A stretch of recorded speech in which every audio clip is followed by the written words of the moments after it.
Hello and welcome to the Dacia2 Explorers YouTube channel. My name's Adam and I'm one of the Dacia2 Explorers. In these videos you'll see myself and other explorers driving green lanes, commonly known as the hobby of green laning.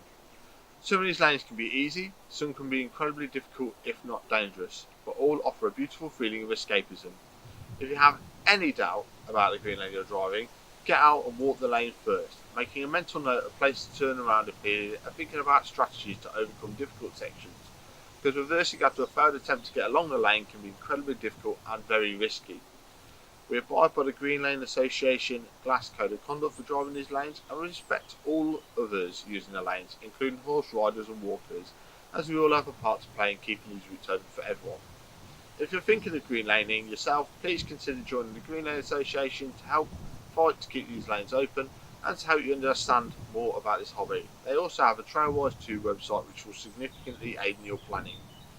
Please don't forget to like and subscribe to the YouTube channel to get updates on new videos and check out our previous massive video collection. For more information head to the website www.dacia2explorers.co.uk, and finally, thanks for watching, stay safe and enjoy your trips.